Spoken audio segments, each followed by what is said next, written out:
he was sitting here talking to me, and he was like, I need to start communicating again. And I was like, oh shit, this is funny, because he's one of the main ones who got a gift that's been running from it for years. And he reminded me of a time when we were children. He was like, do you remember when we used to be at Grandma's house, and she used to have us all sitting around the big wood table waiting for everybody to get their spiritual cleanses? And I'm like, how old are we? And he was like, I was like 10, so you had to be like 11 or 12. Like 11. I'm only a year older than him. And I said, and he gave me the story. He was like, she used to sit the glass of water on the table with the candle, and she used to have us all sit at the table. We used to all have our whites. Everybody had their towel. Everybody had their stuff waiting to be clean. And while we were sitting there, you would do that shit you do. And I was like, what I used to do? And he was like, you used to sit there. You know, you do that dead off gaze, and you just start staring off at something and just start going. And I was like, I don't remember that. He was like, the glass. Just remember the glass. The glass, she was like, there's skulls in the glass. Y'all don't see them skulls. And then I remembered it. I forget parts of my life that it's been decades, right? And he was like, these are memories, right, that I've forgotten of spiritual times and me doing spiritual work. Because I can look at a glass now and get images and things of that nature and commune with spirit that way too. But I was a child doing this. So I was like 11. I didn't remember until he brought it back up. There are gifts and things that we've had over decades of our lives. And because we've lived, we've forgotten the things that happened as children, the gifts that we had, the things that we used to do. We've got to get back to doing those things all again.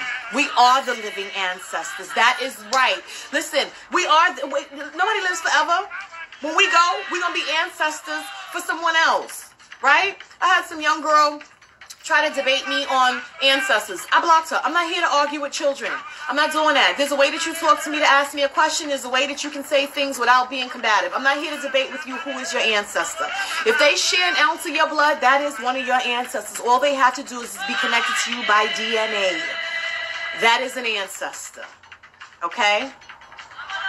When I go, I'm coming back for my cousins, my aunts, my uncles, whoever's still here. My nieces, my nephews, I'm going to be riding out for them. Are you kidding me?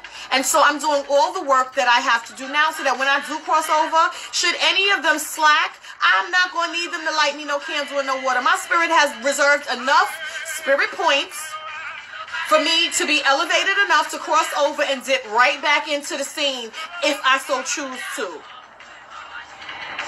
Y'all not going to have to do a whole bunch of nothing. My table will be set so that when I leave, everything will be in order as I left it.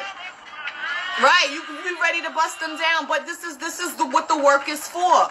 We need as many of us to do what we're supposed to do so that when we do cross, the table is set for us. So that it ain't such a battle and a struggle to find the ancestors, to know their stories, to know who they were, for them to communicate with us, for them to be standing at the gates. Y'all don't have assigned a person to guard your gates. You've got to, listen, whoever was the one that beat everybody with a switch in the yard, mama, and grandpa was scared of her, the uncles, everybody was scared of her, that's the one to guard your gate. If grandpa was the one that was doing that, and I don't mean scared as in she used to beat y'all in an abusive way, I mean the disciplinarian, right? That's the person you want guarding your gate. Why? First, because they're guarding the gate for other ancestors who may not have elevated. They're going to get their line in order first. Then it's for anything else that may be trying to step forward that you're not ready for or that does not belong near you, siphoning off your energy at all whatsoever. You got to know who that is. You got to know. You got to know. Yeah, plastics, and you got a chunkler waiting for them, all of that. You guys have got to have some faith. I don't know where you learn faith, but the way that your lives have gone, you should have learned some type of faith at this point in 2021, if you haven't. There has been some time that you've been pulled out of something that you don't know how you made it out of that. If you don't have faith that there's a higher power, a higher force, or anything like that, then please trust that you're here for a reason. If that's not enough, I don't know what is.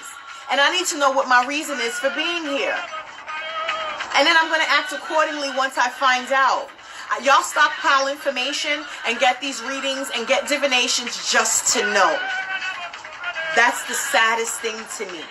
I don't want to get any information just to know. I want the yellow brick road laid out so that I can see it. That information is leading me towards my ultimate growth, elevation, and all of the things that Olodumare has set forth for me to obtain in this life. I'm going for it. I'm going to get it. I'm not going to let anybody get me off of my trajectory or confuse my mind to believe that I can step off for love of another human for just a moment, and I'm talking about in a relationship, and get back to my ancestors. No. I need them to approve this person. So I'm going there first. I need you to tell me what he ain't telling me. Show me what he ain't showing me. Everybody got a secret and everybody got a story. Show me. I'd rather go to spirit because they're going to tell me first. You should tell me first, but I'm not going to trust you to tell me first. Trust is earned, not just given. You got to earn the trust. You got to earn spirit's trust. Same difference.